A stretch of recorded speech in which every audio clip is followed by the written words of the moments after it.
ॐ विश्वं दर्पणदृश्यमाननगरी तुल्यन्निजान्तर्गतं पश्यन्नात्मनि मायया बहिर्भूतं यथा निद्रया यस्साक्षात् कुरुते प्रबोधसमये स्वात्मानमेवाद्वयं तस्मै श्रीगुरुमूर्तये नमः इदं श्रीदक्षिणामूर्तये बीजस्यान्तरिवाङ्कुरो जगदिदं प्राङ्निर्विकल्पं पुनः मायाकल्पितदेशकालकलना वैचित्रचित्रीकृतं मायावीव विजृम्भयत्यपि महायोगी वयस्वेच्छया तस्मै श्रीगुरुमूर्तये नमः इदं श्रीदक्षिणामूर्तये तस्मै श्रीगुरुमूर्तये नमः इदं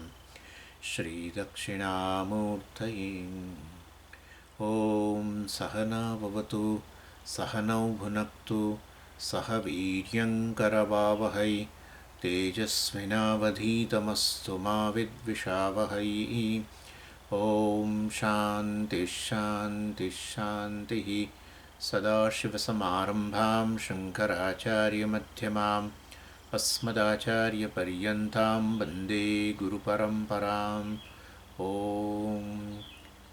पार्थाय प्रतिबोधितां भगवता नारायणेन स्वयं व्यासेन ग्रथितां पुराणमुनिना मध्ये महाभारतम् अद्वैतामृतवर्षिणीं भगवतीम् अष्टादशाध्यायिनीम् अम्ब त्वामनुसन्दधामि भगवद्गीते भवद्वेषिणीम् यं ब्रह्मा वरुणेन्द्ररुद्रमरुतः स्तुन्वन्ति दिव्यैस्तवैः वेदैः साङ्गपदक्रमोपनिषदैः गायन्ति यं सामगाः ध्यानावस्थिततन्गतेन मनसा पश्यन्ति यं योगिनः यस्यान्तं न विदुःसुरासुरगणाः देवाय तस्मै नमः देवाय तस्मै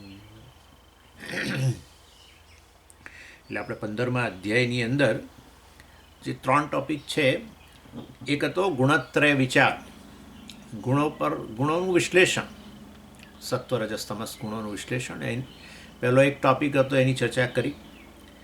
પછી બીજો ટોપિક હતો જે આ ગુણોથી પર થવાનું સાધનની ચર્ચા, એ પણ ટોપિક આપણે પૂરો કર્યો. અને ત્રીજું છે કે ગુણોથી પર થાવ તો એનું ફળ, એ જે છે એ આપણે ટોપિક બાકી છે, એટલે એની ચર્ચા હવે કરીશું. અને અર્જુને આ છેલ્લા થોડાક શ્લોકો, આ જે 14મો અધ્યાય જે છે એના છેલ્લા શ્લોકોની અંદર અર્જુને પ્રશ્ન કરેલો, કૈલિંગૈ ગુણાનેતા નતીતો ભવતી પ્રભો. એટલે કેવી રીતે આ કૈલિંગૈ, જે ગુણોથી અતીત થઈ ગયેલો છે, જ્ઞાની જે છે, જેણે આત્મજ્ઞાન પ્રાપ્ત કર્યું છે. ગુણોથી અતીત થવું એટલે આત્માને જાણવું, આત્મા ગુણોથી પર છે. હું આત્મા છું, બરાબર ને? હું શરીર વગેરે કહો તો તમે ગુણોવાળા જ થઈ ગયા. તમે કહો કે હું અંતઃકરણ છું તો એ ગુણોવાળા થઈ ગયા. કામી ક્રોધી વગેરે કહો તો રજોગુણી છું એવું થાય. આળસું છું એમ બોલું તો તમોગુણી છે એમ થઈ જાય. આળસ વગેરે પણ અંતઃકરણમાં છે. એનીવે, એટલે આ રીતે ભૂખ્યો તરસે બધું એ પ્રાણના ધર્મોથી, એટલે રજોગુણી. એટલે આ રીતે ગુણોથી પર થવું, અર્થાત હું ગુણોથી પર છે એવું જાણવું. ગુણોથી પર થવાય કેવી રીતે? ગુણોવાળો હોવ, સ્વભાવથી જ ગુણોવાળો હોવ તો ગુણોવાળો જ રહું ને. નિર્ગુણ કેવી રીતે બની જવું? એટલે વાસ્તવમાં સ્વભાવમાં પરિવર્તન ન થઈ શકે. પણ એવી ભૂલ કરું કે હું તો ગુણોવાળો છું એવું ભૂલ કરું, એરર, અજ્ઞાનને કારણે, તો પછી આપણે ભૂલ સુધારી શકીએ. જ્ઞાનથી અજ્ઞાન નિવૃત્તિ થાય, અજ્ઞાનમાંથી જન્મેલી ભૂલો નિવૃત્ત થાય. બસ એવી વસ્તુ છે. એટલે વાસ્તવની અંદર આ પ્રકારે જાણવું કે હું તો ગુણોથી પર જ છું. જ્યારે કહું કે હું તો આવો રજોગુણી છું ને તમોગુણી છું ને સત્વગુણી છું ને જે પણ કહું ત્યારેય નથી, ખાલી ભૂલ કર્યા કરું છું. એ જે ખરેખર છું એના કરતાં પોતાની જાતને જુદો જાણું છું ને જુદો જુદો જુદો માનું છું જાણું છું કરતાં, અને જુદો કહું છું. ખરેખર એવું નથી. અને ગુણોથી પર થઈ જ જાઓ છો પાછા. ઊંઘની અંદર એવો તમારો અનુભવ છે જ. એટલે એ વાસ્તવની અંદર એટલે કહેવો પણ સ્વામીજી ઊંઘ તો તમો ગુણ જ છે ને. હા, પણ હું તમો ગુણી છું એવું નથી હોતું ને, બરાબર. એટલે વાસ્તવની અંદર ખરેખર તમે ઊંઘની અંદર હાજર જ છો, પણ હું તમો ગુણી છું એવું નથી કહેવા માટે હાજર નથી. તમો ગુણ સાથે તમારું તાદાત્મ્ય નથી એમ કહેવાનો આશય છે. ચાલો, એટલે ગુણોથી પર હોય એ જ્ઞાનીનું લક્ષણ પૂછ્યું, અને એ જગતમાં કેવી રીતે વર્તે વગેરે, એને કેવી રીતે ઓળખવો ગુણાતીત વ્યક્તિ વગેરે. અને એનો અર્થ એવો થયો કે સ્પષ્ટ છે, અર્જુનના પ્રશ્નથી સ્પષ્ટ છે, અને ભગવાનનો ઉત્તર. ભગવાન એવું નથી કહેતા કે આ ગુણોથી પર હોય તો એ જીવિત જ ના હોય, એ તો આત્મા બની ગયો એટલે આ શરીર મન બુદ્ધિ તો ગયા એના. જેવું જાણે કે ગુણોથી પર છું એની સાથે જ શરીર પડી જાય. ના, ગુણોથી પર જે છે એ તો એણે બીજા અધ્યાયમાં એવો જ પ્રશ્ન કરેલો. બીજા અધ્યાયમાં આવું જ કહ્યું હતું કે ભાઈ આ સ્થિતપ્રજ્ઞા કેવી, કઈ ભાષા બોલે, ફલાણું, મતલબ કેવી રીતે રહે છે, કેવો બેસે છે, ફલાણું, મતલબ એ જીવે છે ખરો એટલું નક્કી. મુક્ત વ્યક્તિ જીવે છે, જેને જીવન મુક્ત કહીએ છીએ. એટલે અને એના આવા જ્ઞાનીના લક્ષણો 12મા અધ્યાયમાં પૂછવામાં ભગવાને જણાવેલા, પરાભક્ત લક્ષણ બીજા અધ્યાયમાં જણાવ્યા, અને હવે અહીંયા 14મા અધ્યાયમાં આમ તો જણાવે છે. અને એમાં 12મા અધ્યાયમાં જે લક્ષણો છે ને એ જ અહીંયા હમણાં કહી દઈએ આપણે. પરાભક્ત લક્ષણ. પરાભક્ત એટલે જે પરમ વસ્તુ જે છે, પરમાત્મા જે છે એને સાથે ઐક્ય પ્રાપ્ત કરનારો પરાભક્ત કહેવાય. જ્ઞાનીને ભક્ત જ કહ્યું ભગવાને. ચતુર્વિધા ભજન્તે મામ જનાહા સુકૃતિનો અર્જુન. આર્તો અર્થાર્થી જિજ્ઞાસુ જ્ઞાની છે ભરતર્ષભ.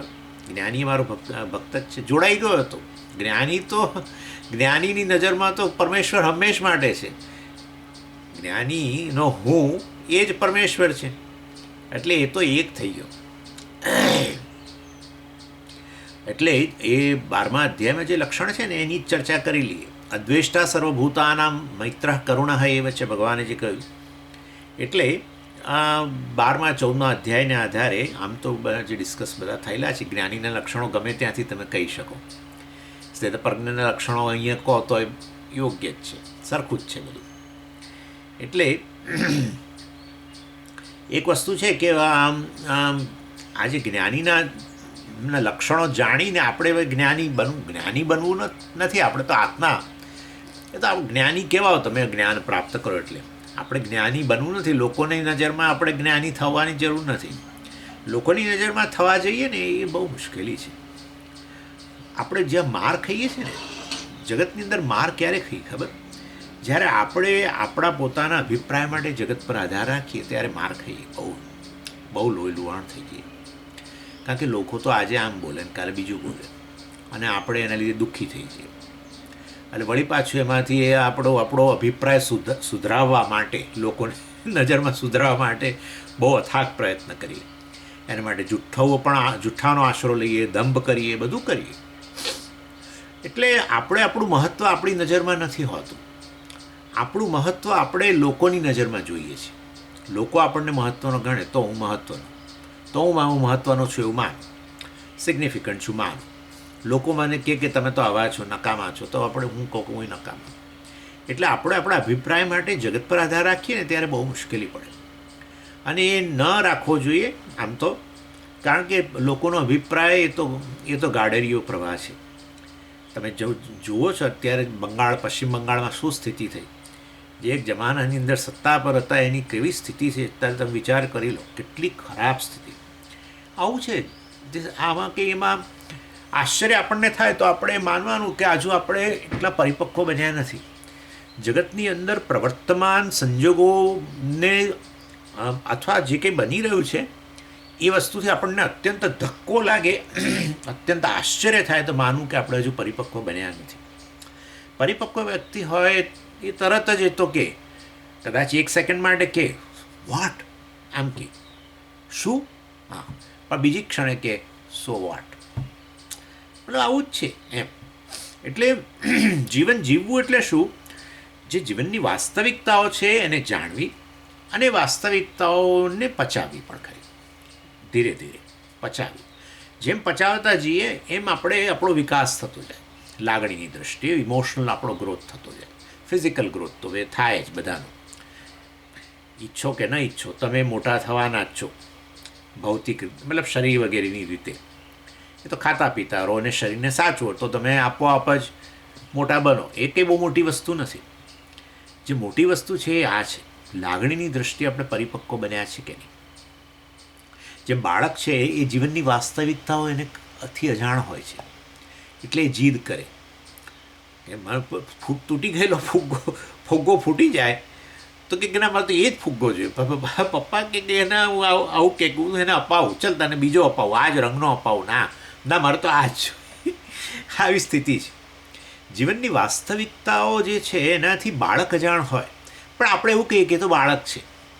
પણ જ્યારે એક પુખ્ત ઉંમરની વ્યક્તિ પણ જીવનની વાસ્તવિકતાઓથી અજાણ હોય અથવા સ્વીકારવા તૈયાર ન હોય તો આપણે પછી એને બાલિશ કહીએ. ચાઇલ્ડિશ નથી કહેતા, બાલિશ કહીએ. બાળક ન કહીએ, બાલિશ. અર્થાત એ વ્યક્તિ અન્યની નજરમાં એટલું યોગ્ય સ્થાન ન પામી શકે. ભલે પછી જે નથી સ્થાન આપતા એમની એ જ સ્થિતિ હોય, પરંતુ આવું છે એટલે બહુ ઇમેચ્યોર છે ને આવું બધું આપણા શબ્દો બહુ બોલતા જ હોઈએ છીએ. ગુજરાતીની અંદર પણ અંગ્રેજી શબ્દોનો પ્રયોગ કરીને આવું બધું બોલતા હોય, સમજીએ તો બહુ ઇમેચ્યોર છે. ઇમેચ્યોર કંઈ ને 60 વર્ષના છે, પણ એટલે લાગણીની રીતે બહુ ઇમેચ્યોર છે, એમ એમનો કહેવાનો આશય છે. આટલું સ્વીકાર નથી કરી શકતા, આટલું નથી કરી શકતા, એમ આટલું સમજીએ. આ તો અમને ડાયાબિટીસ ડિટેક્ટ થયો ને તો એ ભાંગી પડ્યા છે, આટલું નથી. ભાઈ એ તો હોય આવું, તો હવે ઉંમર થાય એટલે આવું બધું તો થાય. ના, પણ થયું જ કેમ જોયું. તો બીજા લોકો પણ એ નથી કે ભાઈ આ આવું કેવું, આ તો થાય જ. આ તો બધી વાસ્તવિકતાઓ છે ને. જીવનની વાસ્તવિકતાઓને ધીરે ધીરે પચાવી સમજવાની વસ્તુ છે. હું આ ભગવદ્ ગીતાનું સ્થાન તમને બતાવું છું. શાસ્ત્રનું સ્થાન આ છે કે તમને લાગણીની રીતે પરિપક્વ બનાવે, જેને કારણે તો પછી જીવન તમે બહુ સારી રીતે જીવી શકો, માણી શકો રાધર જીવનને. એટલે જે લક્ષણો જ્ઞાનીના બતાવાય છે એ લક્ષણો એની મેચ્યોરિટીના છે, અને એ વસ્તુ એ લક્ષણો આપણા માટે સાધન બને. આપણે પણ લાગણી રીતે પરિપક્વ બનવું જોઈએ. એ જેવી રીતે જીવનને માણે છે પરિપક્વ બનીને, એવી રીતે આપણે પણ માણી શકીએ. એટલા માટે લક્ષણોનું વર્ણન ભગવાન કરે છે. બીજા અધ્યાયમાં કર્યું, 12મા અધ્યાયમાં કર્યું ને અહીંયા પણ કરે છે. અર્જુનનો પ્રશ્ન હતો એટલે તો એ નિમિત્ત બન્યું, પણ 12મા અધ્યાયમાં ભગવાને એમ જ વર્ણન કરી દીધું. એટલે એવું નથી કે અર્જુને પ્રશ્ન કર્યો તો જ. એટલે ભગવાનને અપેક્ષા છે કે આ જીવનમુક્ત પુરુષના જે લક્ષણો છે એ લક્ષણોને જોઈને તમે એ લક્ષણો તમારા માટે એક તમારું ધ્યેય બને અને એના થકી તમે પણ એ પ્રાપ્ત કરવાનો પ્રયત્ન કરો. એટલે અને બીજી વસ્તુ છે કે આપણા જેવા અજ્ઞાની લોકો માટે એ વસ્તુ ઇન્સેન્ટિવ બને કે ભાઈ આપણે જે માર્ગે જઈ રહ્યા છીએ, જે માર્ગેથી જ્ઞાની પસાર થઈ ગયો અને હવે આ રીતે આના લક્ષણો જોતાં લાગે છે ખરેખર મજા કરે છે, તો પછી આપણે પણ એ માર્ગે નીકળ્યા છીએ તો પછી આપણા માટે એ વસ્તુ ઇન્સેન્ટિવ બની જાય કે આપણે પણ આ વસ્તુ પ્રાપ્ત કરી શકીએ છીએ. એ જેણે પ્રાપ્ત કર્યું એ જો આ જ માર્ગે જઈને એણે પણ જો પ્રાપ્ત કર્યું તો આપણે પણ એ માર્ગે નીકળેલા છીએ, આપણે પણ એ પ્રાપ્ત કરી શકવાના છે. સ્વામીજી અમે તો હવે કેટલા રહ્યા અને આ એ બધું ચિંતા નહીં કરવાની, એ બધી ઈશ્વરને પર છોડી દેવાની. અમુક જે ચિંતાઓ ઈશ્વર કરવાની હોય એ આપણે કરીએ, એમાં બહુ મજા નહીં. એનો ભાર એને જ આપો. આ તો આપણે એનો ભારે આપણે લઈને ફરતા હોઈએ છીએ. જે ભાર મૂકી દેવાનો હોય આ ભાર આપણે લઈને ફરતા હોઈએ છીએ. એવું ન કરવું જોઈએ. એનીવે, એટલે જ્ઞાનીનું જીવન એકદમ સરળ હોય છે અને સંઘર્ષ, માનસિક સંઘર્ષ વગરનું હોય છે. જ્યાં માનસિક સંઘર્ષ ન હોય ને ત્યાં પછી રોગો પણ ઓછા હોય. આવું કહે છે જ આ લોકો, વૈજ્ઞાનિકો કહે છે કે ભાઈ મોટાભાગના રોગો માનસિક સંઘર્ષમાંથી જન્મ્યા છે, ઇન્ક્લુડિંગ ડાયાબિટીસ. એ લોકો ડાયાબિટીસ માટેનું એક બહુ અતિ મહત્ત્વનું કારણ બતાવે છે અને એ છે કે જીવનમાં કેટલો સ્ટ્રેસ તમને રહેલો છે. એટલે મનની અંદર ખૂબ સ્ટ્રેસ રહેતો હોય, સંઘર્ષ રહેતો હોય, તો અમુક પ્રકારના હોર્મોન ઉત્પન્ન થાય છે. કોર્ટિઝોલ નામનો હોર્મોન ઉત્પન્ન થાય છે. એ બધું એ લોકો કહે છે, મેં તો હમણાં જોયું આ બધું.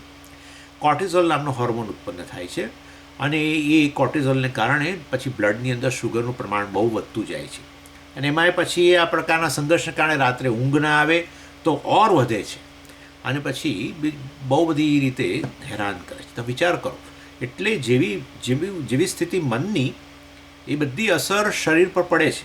એવું હવે તો ધીરે ધીરે વધારે ને વધારે બધું સંશોધનોથી સિદ્ધ થતું જાય છે કે જે માનસિક સંઘર્ષથી મુક્ત છે એનું જીવન એ વ્યક્તિનું શરીર પણ તંદુરસ્ત હોય છે, એ વસ્તુ કહે છે. ચાલો, એટલે આ રીતે કેવી રીતે દ્વંદ્વ જે છે, દ્વંદ્વની અસરથી મુક્ત હોય છે. એના જીવનમાં દ્વંદ્વ આવે જ છે. ભગવાન કહે છે કે એના જીવનમાં દ્વંદ્વ આવે છે, પણ સુખ દુઃખે સમીકૃત્વા લાભાલાભવ જયા, જેવું ભગવાને કહ્યું, માનાપમાનયો સ્તુલ્ય. માન અને અપમાન એટલે જ્ઞાનીનું અપમાન પણ થાય છે, માન પણ આવે છે, પણ બંનેમાં તુલ્ય એ સમાન રહે છે વગેરે.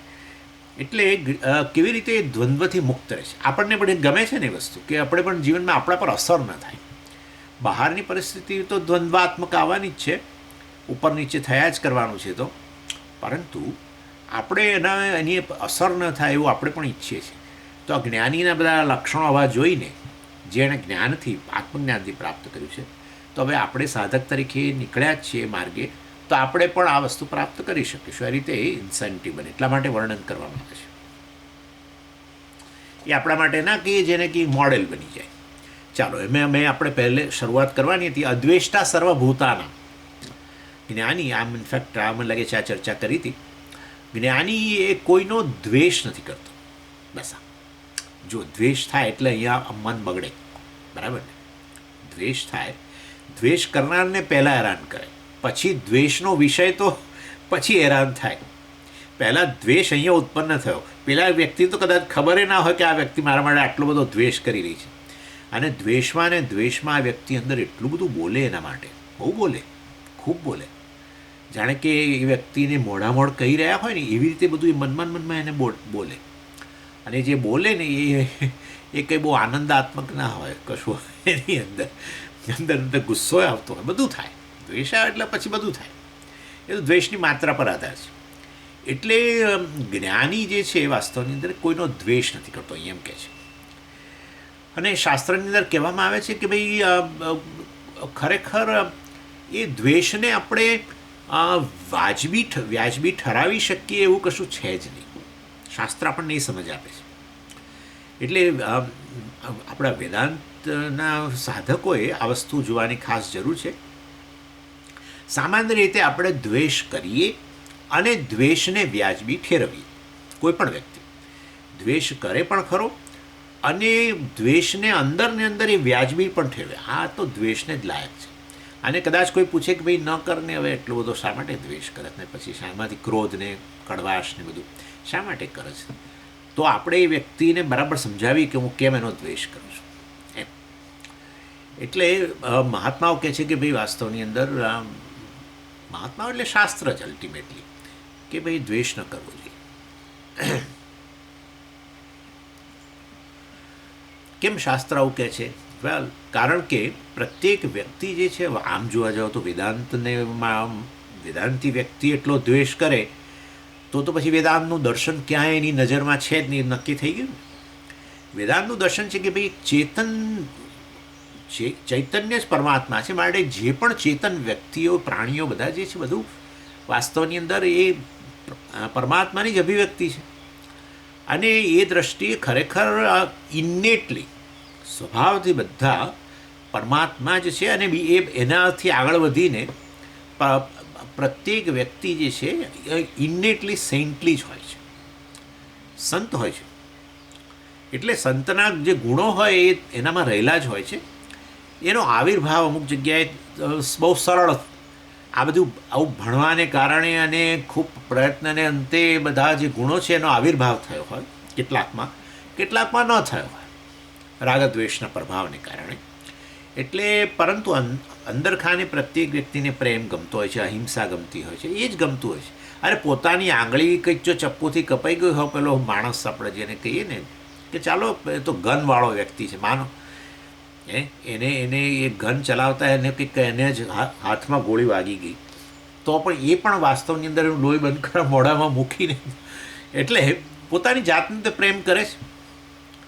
એટલે કહેવાનો આશય છે પ્રત્યેક વ્યક્તિ મૂળભૂત રીતે એને અહિંસા જ પ્રિય છે. એ ભલે બીજાની હિંસા કરતો હોય પણ એ વાસ્તવમાં એને પ્રિય વસ્તુ તો અહિંસા જ છે. એને ઓનેસ્ટી જ પ્રિય છે, એને જ એને પ્રેમ જ ગમે છે, વગેરે વગેરે એ બધા ગુણો. એટલે કહેવાનો આશય છે કે પ્રત્યેક વ્યક્તિ મૂળભૂત રીતે આ પ્રકારના ગુણોવાળી જ છે. અને એનાથી આગળ વધીને તો ચૈતન્યથી અન્ય કશું જ નથી. આપણે જુઓ આ તો એ તો સર્વમ ખલુ ઇદમ બ્રહ્મ આ બધું જોઈએ જ છે. એ પણ નહીં, સર્વમ ખલુ ઇદમ આત્મા મારી જ અભિવ્યક્તિ છે બધી.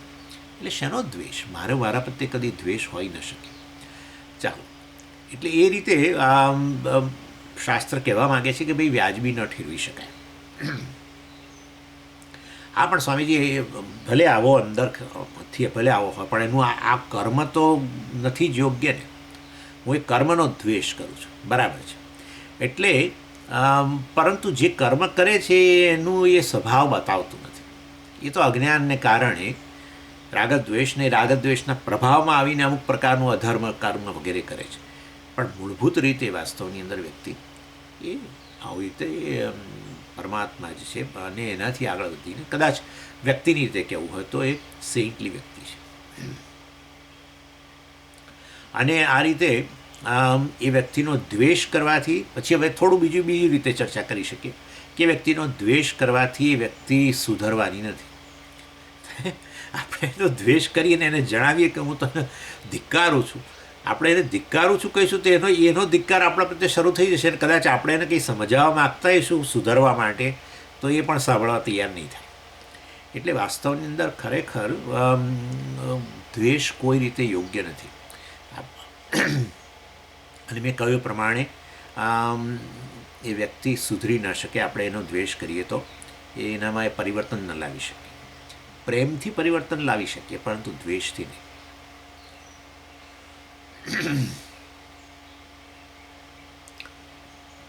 અને આચાર્ય તો કહે છે કે ભાઈ એ તો તમારા મનની અંદર તમારા અંતઃકરણમાં તમે એસિડ છાંટી દીધો હોય ને એના જેવું છે.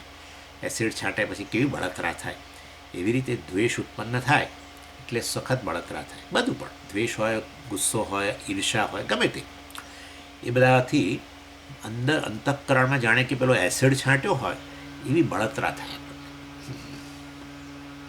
અને હંમેશા જ્યારે એસિડવાળું કન્ટેનર હોય જેમ એ નાશ પામે, ખરાબ થઈ જાય, એવી રીતે આપણું અંતઃકરણમાં આ પ્રકારનો આવો એસિડ ઉત્પન્ન થયા પછી અંતઃકરણને ખરાબ કરે. અર્થાત એ વ્યક્તિ કશું પણ કોઈ પણ પુરુષાર્થ માટે યોગ્ય ન રહે.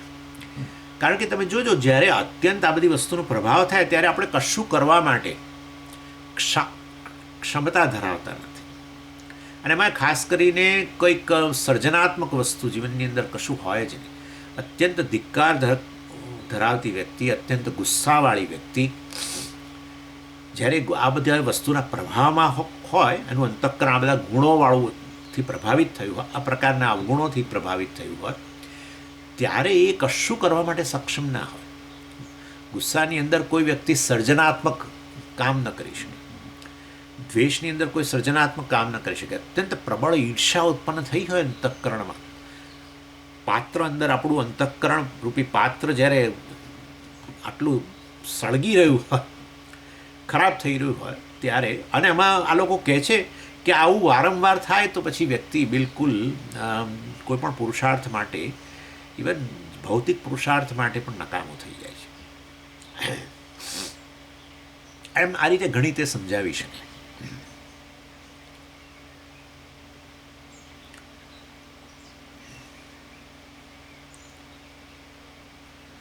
અને આપણે દરેક વ્યક્તિ એટલે રોજે રોજ હવે એક પ્રયત્ન કરવો કે આપણા અંતઃકરણમાં એક લિસ્ટ બનાવેલું છે આપણે જેનો આપણે ધિક્કારીએ છીએ. એ લિસ્ટ આમ સતત રહેતું જ હોય છે મનની અંદર. અને એટલે આપણે નવરા પડીએ એટલે એ બધી એક પછી એક વ્યક્તિઓ મનમાં આવતી જ રહેતી હોય છે. દ્વેષ જેનો થઈ રહ્યો છે એટલે બધું એ ધીરે ધીરે લિસ્ટને નાબૂદ કરવાનો પ્રયત્ન કરવો જોઈએ.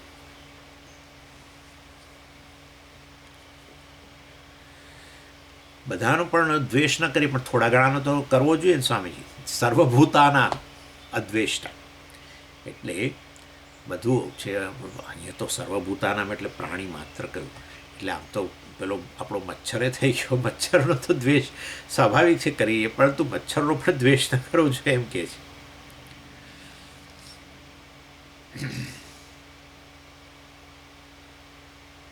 અને બીજી વ્યક્તિનું પણ જો સ્વામીજી આવી રીતે એનો કર્મ આવું હોય કે જે દ્વેષને પાત્ર હોય, ધિક્કારને પાત્ર હોય, તો પછી વાસ્તવની અંદર શું કરવું જોઈએ? હું કદાચ એનો દ્વેષ, વ્યક્તિનો દ્વેષ કરું તો એનું કર્મ સુધારી લેવું બને? ના ભાઈ, એવું નથી થતું. સામાન્ય રીતે નથી થતું. તમે જોજો, એવું થતું નથી. કદાચ પ્રેમથી અને કહીએ ને બદલાય ધીરે ધીરે, એ શક્ય છે. સામાન્ય રીતે કોઈ વ્યક્તિની બિહેવિયર, જેના માટે સામાન્ય રીતે આપણને દ્વેષ હોય છે, કોઈ વ્યક્તિની બિહેવિયર આપણે પર આપણું નિયંત્રણ નથી હોતું. એટલે કેટલો સંઘર્ષ કરતા હોય. ઘણીવાર ઘરની અંદર પણ આપણે એવું હોય કે એક આપણા ફેમિલી મેમ્બર્સ હોય જેમાં એ દીકરો દીકરી હોય, પુત્રવધુ હોય કે પત્ની હોય કે પતિ હોય, જે પણ હોય, આપણને બધી વ્યક્તિનું ગમતું નથી હોતું. આપણને એવું હોય છે જ, પણ આપણે ચલાવી લઈએ છીએ ને. ચલાવવું જ પડતું હોય છે. અને આપણે ઘણીવાર નથી ચલાવતા અને એને પાછી મોડે કહીએ કે હું તો મને આ તારી વસ્તુ ગમતી જ નથી ને આમ ને તેમ બોલીએ, અને તમે જોશો તો વાતાવરણ વધારે બગડે છે. એવું નથી થતું કે વ્યક્તિને આ વ્યક્તિને નથી ગમતું ને આમ હું સુધારી લઉં, એવું બહુ ખાસ બનતું નથી. ઉપરથી એ કહે છે કે અમને તમારું ફલાણું વસ્તુ નથી ગમતું, અમે એ ઉપરથી સામે કહેતા હોય છે. એટલે વધારે ઉપરથી એમાં તો સંઘર્ષ જન્મતો હોય છે. એટલે કોઈ વ્યક્તિની બિહેવિયર, એનું કર્મ વગેરેને કારણે આપણે દ્વેષ કરીને પછી એને વ્યાજબી ઠેરવા માંગીએ એ યોગ્ય નથી. કારણ કે એના એ કર્મ પર આપણું નિયંત્રણ નથી હોતું. એની બિહેવિયર માટે એનો ઉછેર, એના જન્મોજન્મના સંસ્કારને બધું જવાબદાર હોય છે. એટલે આપણે આપણી જે પ્રકારની બિહેવિયર આપણી છે, આપણી અમુક પ્રકારની જ બિહેવિયર છે ને, જે હોય તે, પરંતુ એના માટે આપણા સંસ્કાર જવાબદાર છે. એવી રીતે એના સંસ્કાર જવાબદાર છે. એની સંસ્કારો તો હવે પૂર્વના છે, ભૂતકાળનું છે. હવે એ કેવી રીતે સુધરે? એટલે ભૂતકાળની વસ્તુ તો હવે પાછી લાવીને સુધારી શકાય, રબર વગેરેથી ભૂસી શકાય એવું બનવાનું નથી. અને ક્યારેક તો આપણને ખબર નથી કે આ બિહેવિયર પાછળ આપણે કયા સંસ્કારોનો શું છે વગેરે. અમુક વસ્તુઓ જ અમુક રીતે જ કરવી ગમે એને વગેરે વગેરે બધું આવું છે. આપણને અમુક વસ્તુઓ અમુક રીતે જ કરવી ગમે છે. આપણે શોધવા જઈએ એનું કારણ તો નહીં મળે તમને. બહુ તો તમે કહેશો કે હું તો નાનપણથી અમારા માતા પિતા આ રીતે જ કરતા હતા ને એટલે મને તો આ રીતે જ કરવું ગમે. બહુ તો આટલું બોલો, વધારે બીજું કશું નહીં બોલી શકો. અને તમે એમાંથી અન્ય વ્યક્તિને ગમે કે ના ગમે, પણ તમે તો એ રીતે કરવાનું ચાલુ જ રાખો છો, તો એવું પછી અન્ય વ્યક્તિનું હોય છે. એટલે એ કર્મની દૃષ્ટિએ પણ એનો દ્વેષ ન કરી શકાય. ખરેખર એ અયોગ્ય હોય, એના માટે પણ અયોગ્ય હોય તો એને પ્રેમથી સુધારવાનું. અને ન સુધારી શકીએ તો એના માટે પ્રાર્થના પણ કરી શકાય કે ભાઈ એને જરા ભગવાન એને કંઈ સદબુદ્ધિ આપે, અથવા બીજું પછી આપણા માટે પણ કે એની આ પ્રકારની બિહેવિયર છે એને સહન કરવાની મને શક્તિ આપે. એ પ્રાર્થના અત્યંત તમારી શ્રદ્ધા. સ્વામીજી, પ્રાર્થના ફળે કે ન ફળે તો પછી નહીં ફળે. આ મારું ફાઇનલ સ્ટેટમેન્ટ છે. પ્રાર્થના સ્વામીજી ફળે કે ન ફળે, જો આવું જો તમે કહો તો મારું ફાઇનલ સ્ટેટમેન્ટ એ છે કે નહીં ફળે. આવું છે. આ પ્રશ્ન જેને માનમાં છે જ નહીં એને પ્રાર્થના ફળે જ છે. તમને આવો પ્રશ્ન હોય કે મારે આવી પ્રાર્થનાઓ ફળે છે સ્વામીજી, તો નહીં ફળે, ખાતરી આપું, નહીં ફળે. શ્રદ્ધાવાન, ભગવાનને મુખ્ય વસ્તુ ગમે છે શ્રદ્ધા. જેનું શરણ ન હોય એનામાં શ્રદ્ધા ન હોય તો પછી ક્યાં પ્રશ્ન છે? બરાબર છે. શરણ ત્યારે જ આવે આપણું, શરણાગતિ ત્યારે જ કહેવાય કે જ્યારે જેનું શરણ લઈએ એમાં શ્રદ્ધા હોય. નહીં તો ક્યાં શરણાગતિ છે? બહુ મોટી વસ્તુ છે. ભક્તિની અંદર અતિ મહત્ત્વની વસ્તુ છે શ્રદ્ધા, અતિ મહત્ત્વની વસ્તુ. અને જે કંઈ ભક્તોના જીવન તમે જોઈ લો, એમના બધા જે મીરાબાઈ આ તે ગમે તે એક વસ્તુ અતિ એ લોકોના જીવનમાં, એ છે શ્રદ્ધા. શ્રદ્ધા વગર ન ફળે. તમે કહો કે આ ફળશે કે નહીં, તો હું તો ન બોલું છું કે મોઢે ન કહું, ક્લાસમાં કહી શકાય, પરંતુ નહીં ફળે. ફળે જ. મારી પ્રાર્થના સાંભળશે જ અને પરિવર્તન લાવશે જ. એ જેના મનની અંદર છે, આટલો જેના મનમાં સંશય નથી, ફળે જ છે. ફળે જ છે, ફળેલી છે. હજારોના જીવન છે, હજારો. અરે મોટા મોટા કામ થયેલા છે. ગાંધીજીના જીવનની અંદર જુઓ તમે, સાર્વજનિક પ્રાર્થના, સાર્વજનિક. એમનું તો એવું હતું જ નહીં કશું, એમનું તો બધું ઓપન બુક જેવું હતું. Open book. જે કંઈ કરતા એ બધું પબ્લિકલી, બધું. અને બહુ મહત્ત્વનું સ્થાન એમના જીવનમાં હતું પ્રાર્થના. અને એમાં તો બધા કેટલાય લોકો ગયા, બધા ગયા આવીને ઇતિહાસની અંદર બધા દબાઈ ગયા. પરંતુ કહેવાનો આશય, આટલા હજારો વર્ષોની અંદર લાખો લોકોએ ભક્તો બધા, જેમના જીવનમાં એમને જે તે જોઈતું હતું, ભલી વસ્તુ બદલાઈ જાય, ભલી વસ્તુ. તમને થાય કે આ તો થશે જ નહીં, આ તો ભગવાન કરશે જ નહીં, આ થશે કે કેમ. બરાબર, થઈ બદલાઈ જતું હોય છે. માટે શ્રદ્ધા રાખીને કરવું જોઈએ. ચાલો, એનીવે, એટલે આપણે એનું વર્તન, એટલે એમાં એવું હોય છે. આ પ્રશ્ન એટલા માટે મેં તમને કર્યો કે સ્વામીજી તમે કહો છો ફલાણી વ્યક્તિનું પ્રત્યે દ્વેષ ન કરવો જોઈએ, પણ મારે તો એનું એ બિહેવિયર જોઈને જ મને ત્રાસ થાય છે. ને પાછું એની એ બિહેવિયરથી હું એનો શિકાર બનું છું. ભલે એનું બિહેવિયર હોય એની જગ્યાએ બરાબર છે, પરંતુ એનું એ જે કર્મ છે, એની આ પ્રકારની વર્તણૂક છે, એની અસર મારા પર થાય છે. એ ગુસ્સો મારા પર કરે છે, બરાબર. હું એનો શિકાર બનું છું. અને હું દૂર જઈ શકું એમ નથી. ઘરમાં એક જ રહેતા હોય તમે એક દૂર પણ ન જઈ શકો. અને તો પછી હું, અને એની અસર મારા પર થાય છે ખરી. કેવી રીતે તમે હવે તમે મને કહો શું કરવાનું? અને તમે કહો છો એને તમે એની બિહેવિયર બદલી ન શકો. હું એનો શિકાર બન્યા કરું અને હું એમાંથી દૂરે ન જઈ શકું, તો પછી તો હવે મારે ધિક્કાર કરવો જ જોઈએ ને. આવું કહીએ ને આપણે. એટલે શાસ્ત્ર કહે છે ના, તો પણ ધિક્કાર ન કરવો જોઈએ. વારંવાર લાવો મનની અંદર પ્રતિપક્ષ ભાવના કરીને કહો કે ભાઈ ખરેખર જીવન સત્ય વસ્તુ તો આ જ છે વેદાંતની, કે બધું આ તો જે નામરૂપ છે તો મિથ્યા છે, કેવળ એક પરમાત્માનો જ બધો ખેલ છે, અથવા આત્માનો જ ખેલ છે. આ બધું જે કંઈ છે વાસ્તવમાં હું છું, ભલે હું અત્યારે સમજ્યો નથી, બરાબર છે. અને કર્મની રીતે કહો તો ખરેખર ચાલો એની વર્તણૂક પર મારું નિયંત્રણ નથી, પરંતુ ખરેખર એ વસ્તુ ધિક્કારને પાત્ર નથી. મારે ખરેખર તો એને સુધારવા માટે એને પ્રેમનું એક વાતાવરણ ઊભું કરીને સુધારવાનો પ્રયત્ન કરું. એ નહીં સુધરે એની ખાતરી થઈ જાય તો પ્રાર્થના કરું એના માટે, અને મારા માટે પ્રાર્થના કરું કે મને એની અસરોમાંથી મુક્ત રાખે વગેરે. અને એ રીતે વાસ્તવની અંદર ખરેખર તમે આ દ્વેષ વગેરેમાંથી મુક્ત રહી શકો. અર્થાત એની એ બિહેવિયર બદલાય. હું પ્રાર્થના કરી જ રહી છું કે કરી રહ્યો છું, અને એની એ બિહેવિયર બદલાય, ન બદલાય, ચાલો ન બદલાય ત્યાં સુધી મારા પર અસર ન થાય એવું મને તું શક્તિ વગેરે પ્રદાન કર. એટલે એક જણે સરસ કહ્યું કે ભગવાન જે છે વાસ્તવની અંદર આ જીવોને પાણીની અંદર લઈ જાય છે ડૂબાડવા માટે નહીં, પરંતુ એમને શુદ્ધ કરવા માટે લઈ જાય છે. એટલે આપણને ઘણીવાર એવું લાગે કે આપણને એવી પરિસ્થિતિમાં મૂક્યા કે આપણે તો આ ડૂબી ગયા. હવે આપણને એવું થાય જ ને, સ્વાભાવિક છે થાય કે આપણે એવા તો મારા કયા કર્મ હતા સ્વામીજી, હું તો આ ક્યાં આવીને પડી કે ક્યાં આવીને પડ્યો. આવું થાય ને, ક્યારેક થાય. કોઈ આપણા લોકોને ન થાય, પણ સામાન્ય રીતે તમે આવું સાંભળતા તો હશો જ કે આવું બોલે લોકો. તો વાસ્તવની અંદર એક જણે સરસ બહુ કહ્યું કે ભાઈ lord brings people under water not just to drown them but to cleanse them. સરસ વસ્તુ છે. એટલે આવી ઉક્તિઓ કેટલીક યાદ રાખવી જોઈએ આપણે જીવનની અંદર, તેથી આપણને બળ મળે. અને એ આપણો ઈશ્વરમાં શ્રદ્ધા બતાવે છે. એટલે ભગવાન આપણને પોલિશ કરવા માગે છે, ચોખ્ખો કરવા માગે છે, પોલિશ ઉપરનું બધું પડ કાઢવા માગે છે. એટલે આપણામાંથી આ દ્વેષને વગેરે દૂર કરવા માગે છે, વધારે આપણને એના શરણે લઈ જવા માગે છે, અને એના કારણે વાસ્તવની અંદર ક્યારેક આવી બધી રફ સરફેસ એટલે આપણને આપે છે જીવનની અંદર, પરંતુ એ છેવટે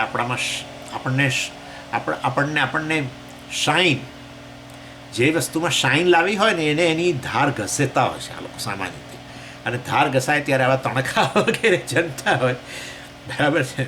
એટલે આવી પરિસ્થિતિઓ આવે છે આપણને છેવટે આપણા વિકાસ માટે છે. તસ્માદ અપરિહાર્યેર્થે નત્વમ શોચિતું મરસી. જો ભગવાને કહ્યું અપરિહાર્યેર્થે, જેનો પરિહાર જ ન કરી શકાય એવી પરિસ્થિતિઓ જીવનમાં આવે જ છે, ભગવાન કહે છે ત્યારે શોક ન કરવો જોઈએ, આ રીતે દ્વેષ વગેરે ન કરવો જોઈએ, અને ત્યારે આ પ્રકારે પ્રેયરનો આશરો લેવો જોઈએ. ઈશ્વરની શરણાગતિ છે, એક થોડું પ્રેમનું વાતાવરણ ઉત્પન્ન કરીને, પ્રેમનું વાતાવરણ ઉત્પન્ન કરવા માટે અંદર જરા એક આ પ્રકારની ખાતરી, જે વેદ ઉચ્ચારે છે આટલું મોટેથી પરંતુ આપણને સંભળાતી નથી, અને એ છે વસ્તુ કે જે કાંઈ છે એ કેવળ એક ઈશ્વર છે અથવા આત્મા છે વગેરે, અને એ દ્રષ્ટિએ એ વસ્તુને વારંવાર સરફેસ પર લાવીને આપણે વ્યક્તિ પ્રત્યેના દ્વેષને ઘટાડીએ, થોડું પ્રેમનું વાતાવરણ એ રીતે ઉત્પન્ન કરીને એને સુધારવાનો પ્રયત્ન કરીએ, સમજાવવાનો પ્રયત્ન કરીએ. એ ન સમજે, બનશે જ એવું કે નહીં જ સમજે, તો પછી એના માટે પ્રાર્થના કરીએ અને કહીએ કે ભાઈ એની આ વર્તણૂક વગેરેની મારા પર જે અસર થઈ રહી છે એમાંથી મને પણ તું મુક્ત રાખ. હું જ્યાં સુધી એનામાં તું પરિવર્તન ના આવે તો ત્યાં સુધી મારા પર અસર ન થાય એ તું ખાસ જો વગેરે. આ રીતે અને શ્રદ્ધા આપણે રાખવી જોઈએ કે વસ્તુ પરિવર્તન લાવે જ છે. આપણે આપણા અંતઃકરણમાં જે પરિવર્તન ઈચ્છતા હોઈએ તો એમાં આપણો પુરુષાર્થ એકલો કામ નથી કરતો. તમે જાણો જ છો, રોજે રોજ એવી પરિસ્થિતિઓ આવતી હોય કે આપણું મન એકદમ ખરાબ થઈ જતું હોય છે અને આપણે ઈચ્છીએ કે ન જ થાય પણ થાય છે જ, તો પછી વાસ્તવમાં આપણા બસની બહારનું વસ્તુ છે. તો પછી ઈશ્વરની શરણાગતિ લેવી જોઈએ, અને એ બહુ જ બુદ્ધિપૂર્વકની વસ્તુ છે. ઇન્ટેલિજન્ટ લિવિંગ, પૂજ્ય સ્વામીજી હંમેશા કહેતા, જીવનમાં ઈશ્વરને લાવવો એ ઇન્ટેલિજન્ટ લિવિંગ છે, એ બુદ્ધિગમ્ય વસ્તુ છે. કારણ કે ડગલે ને પગલે હેલ્પલેસનેસ આપણને લાગતી જ હોય છે, કારણ કે આપણી શક્તિઓ, આપણું જ્ઞાન, આપણી સ્કિલ બધી મર્યાદિત છે. કેટલી વસ્તુઓ જીવનમાં જે છે આપણા કંટ્રોલમાં નથી, અને કેટલીક વસ્તુઓ આપણા કંટ્રોલમાં છે, અને એ વચ્ચેની જે બાઉન્ડ્રી છે એ આપણને ખબર નથી. બાઉન્ડ્રી ખબર હોય ને તો આપણે કે ભાઈ ચલો આનાથી આગળ મારા કંટ્રોલમાં નથી, તો આપણે તોય થોડા ઓબ્જેક્ટિવ બનીએ. પરંતુ આપણને એ પણ નથી ખબર હોતી ઘણીવાર.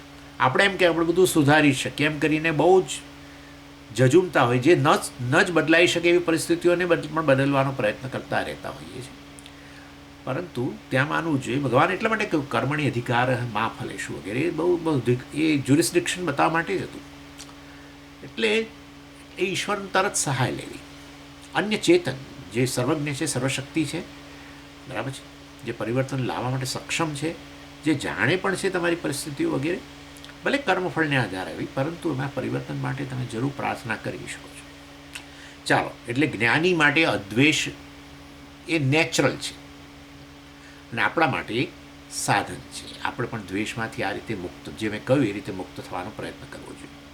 પછી બીજો ગુણ છે સર્વત્ર સમબુદ્ધિ, સમ દુઃખ સુખ ધીર વગેરે વગેરે. એટલે જીવન મેં કહ્યું હમણાં જ કે આ પ્રકારના ઓપોઝિટ, પેર ઓફ ઓપોઝિટ કે દ્વંદ્વ રહેલા જ છે. એટલે હંમેશ માટે, એટલે જ ગઈકાલે જ મેં બાળકોની એક પહેલાં એમાં મેં કહ્યું કે માતા પિતાએ બાળકો માટે જીવનનો રસ્તો તૈયાર ના કરવો જોઈએ. જીવનનો રસ્તો તૈયાર કરવો એટલે શું?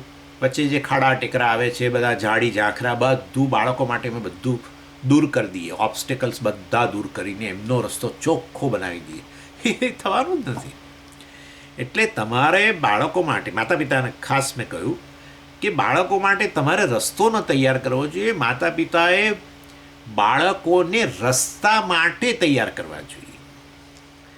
બાળકો માટે રસ્તો તૈયાર ના કરવો જોઈએ, બાળકોને રસ્તા માટે, આ ખાડા ટેકરા ઝાડા ઝાખરી વગેરે બધું જે આવવાનું છે એ જીવનના રસ્તા માટે તૈયાર કરવા જોઈએ. એમના માટે જીવનનો રસ્તો તૈયાર ન કરવો જોઈએ, અને ન જ કરી શકાય, કારણ કે ભગવાન કહે છે કે દ્વંદ્વ તો આવવાના જ છે. તો એ દ્વંદ્વની સામે તૈયાર કરવું એ માતા પિતાનું મુખ્ય કર્તવ્ય છે. માતા પિતાનું મુખ્ય કર્તવ્ય છે બાળકોને તૈયાર કરવા. જીવનની પરિસ્થિતિઓ જે આ પ્રકારે, વાસ્તવિકતા જે છે, બંને પ્રકારની પરિસ્થિતિઓ આવે, ફેવરેબલ અનફેવરેબલ વગેરે, એના માટે કેવી રીતે આપણે પાછા ન પડીએ, નાસીપાસ ન થઈએ અને આપણે આપણું ધ્યેય તરફ આગળ વધતા રહીએ, એ રીતે તૈયાર કરવા જોઈએ. બાળકોના જીવનમાં કશી તકલીફ જ ના આવે એવું અમે એવું કરીને જઈએ, એવું શક્ય ન બને, એવું શક્ય જ નથી. દરેકનું પોતાનું પ્રારબ્ધ હોય છે ને એને આધારે આવતું જ રહેતું હોય છે. બધાનું પ્રારબ્ધ પર આપણું નિયંત્રણ નથી, આ જાણીએ જ છે આપણે. નહીં તો પ્રારબ્ધ પર આપણું નિયંત્રણ હતો આપણા બાળકોનું પ્રારબ્ધ આપણે એકદમ સરસ સુંદર તૈયાર કરીને પછી જઈએ કે ચાલો આપણે બેઠ્યું તો પણ દીકરાઓ માટે બધું કે દીકરી માટે કે બધું સરસ તૈયાર કરી દઈએ, પણ એ તો છે જ નહીં. કાલે સવારે શું બનવાનું છે કે અત્યારે આ ક્ષણ પછી શું બનવાનું છે એ કોઈને ખબર નથી, બરાબર છે ને, કોઈના પણ જીવનની અંદર. એટલે એવા સંજોગોમાં એ બધી પરિસ્થિતિઓ સામે તૈયાર, જુઓ ભગવાન જ આપણને તૈયાર કરે છે. તસ્માદ અપરિહાર્યથી, ભગવાન કહે છે અપરિહાર્યથી, જેનો પરિહાર ન કરી શકાય એવી વસ્તુઓ માટે તારે શોક ન કરવો જોઈએ. મતલબ કે એવી પરિસ્થિતિઓ આવવાની છે કે જે તારા કંટ્રોલમાં નથી જ, એવું આવવાનું તો છે જ. અપરિહાર્યનો અર્થ એવો થાય છે. એટલે આ સમબુદ્ધિ, દ્વંદ્વની સામે સમત્વ વગેરે. સમત્વ અલંકાર છે જ્ઞાનીનું, અને સાધક માટે, આપણા માટે એ સાધન છે. અને એ રીતે ભગવાને પછી છેવટે આ પૂરું કર્યું. બ્રહ્મભૂયાય કલ્પતે વગેરે આ ગુણત્રય વિભાગ મેં જે છે એની આ તમને મતલબ 14મા અધ્યાયનો મેં તમને આ લગભગ સાર આપ્યો. ચાલો હવે 15મા અધ્યાયમાં આપણે જઈએ. અને મેં કહ્યું પ્રમાણે ભગવદ્ ગીતાના 3 ષટક જે છે, પ્રથમ ષટક, મધ્યમ ષટક અને અંતિમ ષટક, એને ચરમ ષટક પણ કહેવામાં આવે છે. ચરમ એટલે અંતિમ. એની અંદર હવે આ 15મો અધ્યાય, પ્રથમ ષટકમાં તમે જાણો છો 1 થી 6 અધ્યાય, મધ્યમ ષટકમાં 7 થી 12, અને ષટક એટલે 6નો સમૂહ, અને ચરમ ષટક એટલે 13 થી 18. એમાં 15મો અધ્યાય અંતિમ ષટકમાં આવે. અને આપણે એવું આ લોકો આચાર્યો કહેતા હોય છે કે પ્રથમ ષટક જે છે એની અંદર કર્મની ચર્ચા, કર્મયોગ મતલબ, કારણ કે કર્મ જીવનનું સાધન બને. છેવટે મોક્ષ માટે કર્મ ઇનડાયરેક્ટલી સાધન બને. કર્મયોગ આપણી વર્તણૂક, આપણું વલણ, એટીટ્યૂડ કર્મ પાછળનું, કર્મફળ પાછળનું બદલાય. અને બદલાવાનું એટલે શું કે હું કર્મ કરનારો તો છું, પરંતુ કર્મફળ જે છે મારા નિયંત્રણમાં નથી. કર્મનું જે મેં કર્યું એ કર્મનું ફળ જગતમાંથી જ આવે છે, પરંતુ એ તો જગતના નિયમોથી આવે. અને જગતના નિયમો અને જગત જે ગણો તે બધું તો ઈશ્વર છે, માટે કર્મફળ ઈશ્વર આપે છે. એમ આ વસ્તુને ઉછાળવી મારા હાથમાં છે, બરાબર ને? અને આમ ઉપર લઈ જવી કે નહીં મારા હાથમાં છે, પણ ઉપર લઈ ગયા પછી એ ઉપર જ રહે. એમ આ કર્મ મેં કર્યું ઉછાળવાનું, અને એનું પરિણામ શું? એ પરિણામ શું આવ્યું? નીચે આવી ના, હું એવું પરિણામ ઈચ્છું કે એ ઉપર જ રહે. તો બધા લોકો જે અહીંયા બેઠેલા છે, જે જોડાયા છે, એ લોકો થાય સ્વામી કેવા ચમત્કાર કરનારા છે કે એમણે આમ ઉછાળી અને એમણે કહ્યું કે ઉપર જ રહે, અને ઉપર જ રહી. આહા, પણ એ ન ચાલે ભાઈ, એ ન ચાલે. આ તમારા હાથમાં છે, પણ એનું જે પરિણામ આવ્યું એ તો નિયમથી આવ્યું. કયો નિયમ? ગુરુત્વાકર્ષણનો નિયમ, બરાબર છે? એટલે બાહ્ય પરિસ્થિતિ, કર્મ તમે કર્યું બરાબર છે જગતની અંદર, પણ એ જે પરિણામ જે આવે એ તો નિયમો, જગતના નિયમોથી જ આવે. અને એ તો શાશ્વત નિયમો છે. એ તો બધા શાશ્વત નિયમો છે. અહીંયા હોવ કે અમેરિકામાં, મતલબ કે અહીંયા હોવ કે ભારતમાં હોવ કે ગમે ત્યાં હોવ, ગુરુત્વાકર્ષણનો નિયમ તો છે. અરે બીજા ગ્રહો પર છે, વધતા ઓછા પ્રમાણમાં બધે છે. હવે અવકાશની અંદર હોય ને તો પેલો અવકાશયાત્રી ઉછાળ્યા અને એ ઈચ્છે કે નીચે પડવી જોઈએ, મારે પાછી મારા હાથમાં જ આવવી જોઈએ. આવું કરતા હોય ને આપણે, બોલ ઉછાળી પછી આપણા કેચ કરી, એટલે એ એવું ઈચ્છે કે આનામ ઉછાળીને મારા હાથમાં જ પાછી આવી જોઈએ, તો ત્યાં ના આવે પાછી. અવકાશયાત્રી જો કરે, ઉછાળે એને, અને એ ઈચ્છે કે નીચે ના આવી જોઈએ, તો એવું એ નહીં બને. ત્યાં જુદું કારણ કે ગુરુત્વાકર્ષણ નથી, તો એ પછી આમ પેરેલલ જાય, તરે ઉપર, એવું થાય ને. એટલે બહારના નિયમોથી કર્મફળ આવે, આપણે ઈચ્છીએ પ્રમાણે ના, બસ. એટલે કહેવાનો આશય કે જીવનમાં કર્મ કરીએ તો કર્મ માટેના નિયમો એ ખરેખર ઈશ્વરના નિયમો છે. આ ઉછાળવું, આ હાથને આમ અધ્ધર લઈ જવો એની પાછળ નિયમ રહેલો છે. હાથ ઉપર જાય આ તે કે બધું કે એમાં રહેલી શક્તિ કે આ પ્રકારનું શરીર એના માટે હોવું, આ બધું તો ઈશ્વરના નિયમોથી જ આવેલું છે. પરંતુ છેવટે આપણી પસંદગી હોય છે ઉછાળવું કે ન ઉછાળવું. એટલે આપણે પછી કર્મનો કર્તા તરીકે આપણે કહેતા હોઈએ છીએ, કારણ કે આપણે પસંદગી છે ને એટલા માટે. બાકી કર્મ એ નિયમોથી જ થાય છે. શરીર જ નિયમોથી આવેલું છે ને, બરાબર ને? જગતના નિયમોથી આવ્યું છે. આપણે આપણા નિયમોથી થોડું શરીર બનેલું છે. એટલે વાસ્તવની અંદર કર્મ કરવાની પસંદગી આપણી છે, કર્મફળની પસંદગી ઈશ્વરની છે એવું ગણવું જોઈએ. અને માટે કર્મફળ એટલે કે પરિસ્થિતિઓ બધી જુદી જુદી, સવારથી સાંજ સુધી રોજે રોજની. એટલે એ બધી પરિસ્થિતિઓ બધી ઈશ્વર જ છે આમ તો, પણ એટલું ન ગમે તો પછી ઈશ્વરે મોકલેલી છે એમ ગણો. એટલે વાસ્તવની અંદર અને એનો પછી ઈશ્વરે વસ્તુ આ મોકલી હોય એનો જરા થોડો તિરસ્કાર તો ન કરીએ. ચાલો, અમુક પરિસ્થિતિ ન જ ગમે આપણને તો પણ તિરસ્કાર ન કરીએ, કારણ કે ભગવાને આપેલી છે. અને એટલા માટે પેલી પ્રસાદ બુદ્ધિની વાત આવેલી. પ્રસાદ તમને જે પણ આપવામાં આવે, બરાબર, આમ તમે ઘરમાં ખાટો ભાત ન ખાતા હો આંબલીવાળો, પરંતુ તિરુપતિ ગયા હો અને આંબલીવાળો ભાત પ્રસાદમાં આપે તો તમે તિરસ્કાર કર્યા વગર ખાઈ લેતા હો છો, બરાબર. ક્યારેક ગળ્યો ભાતે મળે, ક્યારેક તીખો અને ખાટો એવાય મળે છે ને, બધું મળે. એટલે એ રીતે પરિસ્થિતિ જે ભગવાન મોકલે છે એ આપણને ઘડવા માટે છે અને એનો સહર્ષ સ્વીકાર એ રીતે ઈશ્વર. એટલે કેવી રીતે ઈશ્વરને જીવનમાં પ્રવેશ કરાવવો કર્મફળ દ્વારા, એને યાદ કરીએ કે એણે આપી છે. અને પછી કર્મની પણ કર્મ કરીએ છીએ એ પણ કર્મના નિયમોના આધારે કર્માધ્યક્ષ બેઠેલો જ છે. એ જ કર્મફળ દાતા છે, એ જ કર્મનો અધ્યક્ષ છે. જે કંઈ કર્મ કરી શકે છે, જે પણ જીવો, બધા મનુષ્ય ખાસ તો, એ બધા કર્મના નિયમોથી કર્મ થઈ શકે છે. બોલવું, ચાલવું, ખાવું, પીવું, બેસવું, દોડવું, બધી જ વસ્તુ બરાબર ને, એક વસ્તુ વિચારવું, જે કંઈ આપણે કર્મ કરે મનુષ્યો, તે બધા માટે કર્મના નિયમો છે અને બધા શાશ્વત નિયમો છે. અને માટે આ રીતે કર્મ કરતાં અને કર્મ કરીએ ત્યારે હંમેશા આપણી પસંદગી ધર્મ તરફ રાખીએ, જે ધર્મની સૂઝ ભગવાને આપેલી છે આપણને. શું કરવું જોઈએ, શું યોગ્ય છે મને ખબર જ છે, શું અયોગ્ય છે મને ખબર જ છે. અને એટલા માટે જ આપણે બીજાઓ પાસે એ પ્રકારે જ ઈચ્છીએ છીએ, બરાબર ને? આપણે અમુક વસ્તુ જ ઈચ્છીએ, અમુક પ્રકારનું વલણ બીજાઓ પાસે નથી જ ઈચ્છતા. એ બતાવે છે કે આપણને બધી ખબર તો છે, બધા સાચું જ બોલવું જોઈએ, આ કરવું જોઈએ, મારું શોષણ ન કરવું જોઈએ, આમ તેમ.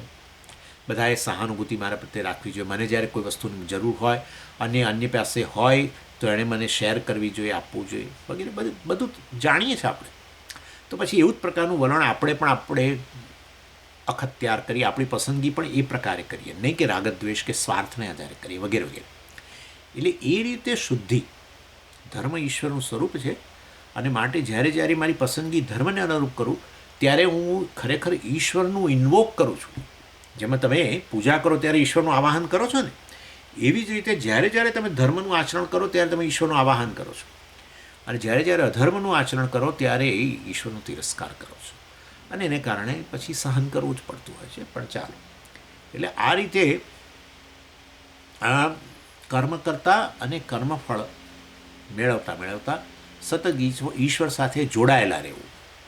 અને એ રીતે આપણી શુદ્ધિ, બરાબર ને? કઈ શુદ્ધિ? રાગદ્વેષની અસર ઓછી થવી. રાગદ્વેષ વાંધો નથી ભાઈ, રાગદ્વેષ જવાના નથી, ચિંતા ન કરો. રાગદ્વેષ કાઢો, રાગદ્વેષ રહેવા જ ન જોઈએ, આવું બધું આ પ્રકારનું કોઈ કહેતું હોય તો માનશો નહીં. રાગદ્વેષ આપણા પર નિયંત્રણ ન કરે. રાગદ્વેષના આપણે પરાધીન ન બની જઈએ, બસ. કેમ ન બનીએ? કારણ કે આપણે મુક્તિ ઈચ્છી રહ્યા છીએ ને, મોક્ષ ઈચ્છીએ છીએ ને. મોક્ષ ઈચ્છતા હોઈએ, મુક્તિ ઈચ્છતા હોઈએ, સ્વતંત્રતા ઈચ્છતા હોઈએ તો પછી આંશિક રીતે તો પહેલાં સ્વતંત્ર બનીએ. એ તો બધું વાત હમણાં દૂર રાખીએ. હું બ્રહ્મ છું ને કશું કોઈ પ્રકારની મર્યાદા વગર છું. એના પહેલાં અધિકારીત્વ દ્વારા આપણે આંશિક મુક્તિ, રાગદ્વેષમાંથી મુક્તિ. રાગદ્વેષના મુક્તિ એટલે રાગદ્વેષની અસરમાંથી મુક્તિ, રાગદ્વેષના પ્રભાવમાંથી મુક્તિ. અને રાગદ્વેષના પ્રભાવમાંથી મુક્ત થયા પછી બીજા નવા રાગદ્વેષ કેળવો, વાંધો નહીં. ગમે એટલા કેળવાનું, કોઈ તકલીફ નહીં, કારણ કે તમને બોધર નથી કરતા. જો બોધર ના કરતા હોય તો નથી આપણે કહેતા ભાઈ ફલાણી વ્યક્તિ આપણને બોધર નથી કહેતી તો છ રહેતી એમ કહીને પણ તો છ રહેવા દો, વાંધો નહીં. એ આપણને બોધર કરતી હોય તો કે ના ભાઈ જાઓ, બહાર જાઓ.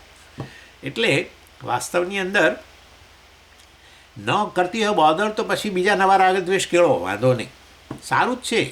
તમે જુદા, તમારા રાગદ્વેષ જુદા, મારા રાગદ્વેષ જુદા, સારું છે ને ભાઈ. વિચારો, મારી પસંદગી જુદી, તમારી પસંદગી જુદી, કેટલું સારું છે. બધાની પસંદગી એક જ સરખી હોય તો શું સ્થિતિ થાય વિચારો. આખા જગતની અંદર આ અબજો લોકોને બધાને નારંગી જ ભાવતી હોત તો નારંગીનું છોડું તમને ના દેખાત કોઈ જગ્યાએ. હા, અહીંયા તો ફ્લોરિડામાં નારંગીઓના ઝાડ પર નારંગીઓ ઢગલો લટકતી જોઈ છે, મેં નીચે પડેલી એ જોઈ છે, કેલિફોર્નિયામાં જોઈ, કોઈ અડતું એ નથી. કારણ કે કેટલાય જતા આવતા કેટલાય લોકો હશે કે જે લોકોને નારંગીની ચિંતા જ નથી. એમને કંઈક અમને તો ભાઈ પેલી બેરીઝ બહુ ભાવે છે, બધી બ્લુબેરીઝ, અમને એ બધું ભાવે છે, અમને આ નારંગી નથી ભાવતી. એવા કેટલાય હશે. આપણને કે નારંગી નહીં ભાવનારો કમનસીબ છે એવું નથી. કેટલી વસ્તુ એવી છે, એકને જે ભાવે બીજાને ન ભાવે, એકને જે ગમે બીજાને ન ગમે. સારું છે, બહુ સરસ છે.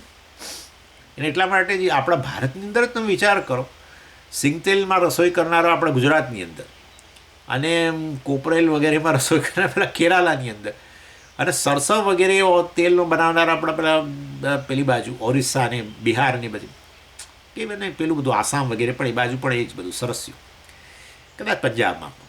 એટલે કહેવાનો આશય છે કે સારું છે ને, બધાને એક જ પ્રકારના તેલમાં રસોઈ કરેલી ભાવતી હોય તો અછત જ સર્જાય ને. અને અહીંયા બહાર નીકળો, એ આપણા દેશની બહાર નીકળો તો વળી પાછું કંઈ બીજું જ તે ઓલિવ ઓઇલ ને ફલાણા ઓઇલ ને ઢીકણા ઓઇલ ને. એટલે ચાલો, એટલે કહેવાનો આશય કે કેવું સુંદર વસ્તુ છે. રાગદ્વેષ ખોટી વસ્તુ નથી, પણ એ જ્યારે આપણા મનનું પૂરેપૂરો નિયંત્રણ કરે, અમને પૂરા કરો જ, અમારા પ્રમાણે જ તમે ચાલો, અને પૂરા કરવા માટે અધર્મનો આશરો લો, ધર્મ ઈશ્વરનું જે છે એના ઉપર ભોગ આપો, તો પછી તમે ફંટાઈ જાઓ અને છેવટે નાશ થાય. અધર્મના પ્રભાવમાં આવી છીએ તો નાશ જ થાય. એટલે માટે આપણી પસંદગી ધર્મને જ અનુરૂપ સતત કરવી. શરૂમાં થોડી તકલીફ પડે છે તો સ્વાભાવિક છે, કારણ કે આ વિકાસનો તબક્કો છે ને, વિકાસ કરી રહ્યા હોઈએ ત્યારે થોડું અઘરું તો લાગે છે. હા, શારીરિક વિકાસમાં એવું થાય છે ને, એટલે જે લોકો જીમમાં જાય એમને કેટલી તકલીફ થાય છે, આમ ઉચકે ને, આમાં છેલ્લે તો પેલો ઉચકે ને એમ કહેવાય. શારીરિક વિકાસમાં પણ તો જાય ખરો રોજ, આમ પેઇન બહુ થાય તો ભાઈ હવે બીજે દિવસથી બંધ કરે ના. કારણ કે એને આનંદ છે જે વિકાસ. આપણે પછી આમ જોઈએ ને, આપણા પેલા 8 પેક્સ જોઈએ, પછી આમ કરીને જોતા હોય છે બધા, પાછા આમ બનિયન કાઢીને પાછા યુટ્યુબમાં આવે બધા આમ કરીને બેઠા લોકો જોઈએ, હા તમે તો બહુ સરસ શરીર બનાવ્યું ને, બહુ આનંદ. વિકાસનો તબક્કો એવો છે કે જ્યારે પેઇન થાય, પરંતુ એ છેવટે એટલે જ શ્રેય કહ્યું, એનું નામ જ શ્રેય, કે શરૂમાં દુઃખદ જણાય પરંતુ અંતે સુખ આપે. પ્રેયનો માર્ગ એવો છે જે શરૂમાં બહુ આનંદ જણાય પરંતુ અંતે દુઃખ ઉત્પન્ન કરે. સવારે ચાલવા જાઓ ને ભાઈ, થોડી હવે શુગર વધારે આવે છે તો ચાલી આવો ને અડધો કલાક સવારે. હા, હું એ જ વિચારું છું કે ચાલવું જોઈએ. આ જ દિવસ એવો દિવસ, એટલે કે વિચાર આવતા જ થાય કે એના કરતાં અહીંયા બેઠા છીએ સારું છે, બહાર તો ઠંડી છે, વરસાદ પડે છે, ફલાણું છે, ઢીકણું છે, આ છે, કંઈક બહાનું કાઢીને. આ પ્રેયનો માર્ગ છે. શરૂમાં બહુ સરસ લાગે, અંતે દુઃખ આપે, પછી ગોળીઓનો આશરો ના, અને પછી કે આંખ પર અસર થઈ ગઈ ને, શુગર વધી ગઈ, ના થયું તે થયું, પણ હવે પતી ગયો. પ્રેયનો માર્ગ એવો છે કે પછી એમાં પાછા ના જઈ શકાય. ઘણીવાર નુકસાન એવું થઈ ગયું હોય કે હવે એને પછી વારી નથી શકાતું, સહન કરવું પડે પછી તો. શ્રેય કેટલું તો વિચારો, આ આપણા શાસ્ત્રોની સૂઝ જુઓ તમે. શ્રેયશ્ચ પ્રેયશ્ચ મનુષ્યમેતઃ દ્વૌ સંપરિત્ય વિવિનક્તિ ધીર. બુદ્ધિમાન વ્યક્તિ એ છે જે શ્રેયનો જ માર્ગ અખ્તિયાર કરે, ભલે શરૂમાં દુઃખદાયક જણાય છે. બાળકો માટે શ્રેય પ્રેય હોય છે. એમને પેલું હવે મા બાપે પાછી પેલા મોબાઈલ લાવી આપે ને, પછી પેલો ભણાવે તો પછી બેસે ખરો, પણ પેલો મોબાઈલ ધીમે પપ્પા બાજુના રૂમમાં જાય તો મોબાઈલ કાઢીને આમ કરીને જુએ. એની દૃષ્ટિએ આ બેસવું જ દુઃખદ છે. પરંતુ કેટલાક હોય બાળકો જાણે છે કે આ દુઃખ જ છે, પણ સરવાળે સુખદ નીવડવાનું છે. કેરિયર બને, આ બને, પૈસા પછી બધું બધું મળે પછી તો ચાલો. એટલે શ્રેય પ્રેયની અંદર શ્રેયજનું જ પસંદગી કરવી હંમેશ માટે. એટલે ચિત્તની શુદ્ધિ. અને પછી એ પહેલાં 6 અધ્યાયની અંદર કર્મયોગની ચર્ચા એવું કહ્યું આચાર્યોએ. પછીના 6 અધ્યાય મધ્યમ ષટકની અંદર ઉપાસના. 7મા અધ્યાયથી જ ભગવાને ઈશ્વરની સ્વરૂપ બતાવવાનું શરૂ કર્યું, બરાબર છે. વિભૂતિઓની ચર્ચા જ શરૂ કરી દીધી ભગવાને. 11મા અધ્યાય બધું બતાવ્યું. એટલે પછી એ ચિત્ત એકાગ્રતા માટે ઉપાસના બહુ જરૂરી છે. એકાગ્રતા, ચિત્ત જેનું એકાગ્ર થતું જાય ને એ વ્યક્તિને આ જે જ્ઞાન જે છે એ આમ પેલા શીરાની જેમ ઉતરી જાય. કારણ કે ચિત્તમાં વિક્ષેપ નથી, ચિત્ત એકાગ્ર છે, માટે આરામથી. અને આ ત્રીજો સેક્શન જે છે, અંતિમ ષટક જેને કહીએ આપણે, એની અંદર આ જ્ઞાનની વાત કરવામાં આવી છે. એમાં 13મો અને 14મો અધ્યાયમાં તો હતું જ ક્ષેત્ર વિભાગ, આત્મા વગેરે. 14મા અધ્યાયમાં ભગવાને એની ચર્ચા આપણે જોઈ ગયા હમણાં. આ ગુણોથી પર થવાની વાત બધી જે કરી ભગવાને, આત્મા જાણવાની. અને 15મો અધ્યાય જે છે એ આ જ્ઞાનની ચર્ચામાં છેલ્લો અધ્યાય છે. એટલે જ્ઞાનની અહીંયા ચર્ચા છે. 15મો અધ્યાયને ઉપનિષદ જ કહેવામાં આવે છે. અને 17મા અધ્યાયમાં ભગવાન આ જ્ઞાન માટેની જે કેટલીક તૈયારી એની ચર્ચા કરે છે. અને 16મા અધ્યાયમાં તમે જાણો છો, પહેલાં 3 શ્લોકની અંદર જ ભગવાને પેલી દૈવી સંપત્તિની વાત કરી. દૈવાસુર સંપત્તિ વિભાગ યોગ છે ને, બરાબર, 16મો અધ્યાય. અને 17મા અધ્યાયમાં ભગવાને બધી સરસ કે સાત્વિક ભોજન એટલે શું ને તામસ ભોજન વગેરે એમ કરીને બધા ભાગ પાડીને બતાવ્યું કે હંમેશા તમારી પસંદગી સત્વ માટે કરો, તો તમે છેવટે જ્ઞાનની ઝંખના ઈચ્છા ઉત્પન્ન થશે અને એમાંથી પછી જ્ઞાન વગેરે પણ જન્મશે. જિજ્ઞાસા જન્મવી જોઈએ ને. જિજ્ઞાસા ન હોય ને ત્યારે આ વસ્તુ એટલી કામ નથી કરતી. ભૂખ લાગી હોય ત્યારે જે ખાતા હોઈએ છીએ ને એ જ ખરેખર કામમાં આવતું હોય છે. ભૂખ ન લાગી હોય ને માટે સમય થઈ ગયો છે માટે બેસી જવું જોઈએ જમવા. ભૂખ લાગે કે ન લાગે એ વસ્તુની સામે અત્યારના બધા જ હેલ્થ એક્સપર્ટ્સ કહી રહ્યા છે કે એ વસ્તુ યોગ્ય નથી. વજન વધારવાથી માંડીને એક વસ્તુની અંદર રોગોને નિમંત્રણ આપવા સુધીની બધી વસ્તુ. ના, બસ 12 વાગે જમી લેવાનું એટલે જમી લેવાનું. ભૂખ લાગી છે ને નથી લાગી, પણ 12 વાગ્યા ને જમી જ લેવાનું. આ નથી કામ કરતું. પણ ભૂખ લાગી હોય ત્યારે કહે છે કે ભરપેટ જમો, ચિંતા નહીં, ભરપેટ જમો. પણ ભૂખ લાગે ત્યારે તો એ વસ્તુ પૂરેપૂરી કામ કરે છે. એવું ને એવું છે જિજ્ઞાસા. જ્ઞાનની ભૂખ જન્મી હોય ત્યારે પછી આ જ્ઞાન જાણે કે પૂરેપૂરું પચી જાય છે. ભૂખ વગર આપણે ખાતા હોઈએ છીએ ઘણીવાર, પછી એટલું કામ ન કરે. એટલે જીવનમાં સત્વ હોય ને, ભોજન સાત્વિક શાને કહેવાય ને, આ એટલે ભગવાને સત્વ બધું બતાવ્યું ત્યાં. અને ભગવાને કહ્યું સત્વાત સંજાય તે જ્ઞાનમ. ત્યાં 17મા અધ્યાયમાં પણ સરસ વાત કરી બધી. સત્વને કારણે જ જ્ઞાન જન્મતું હોય છે.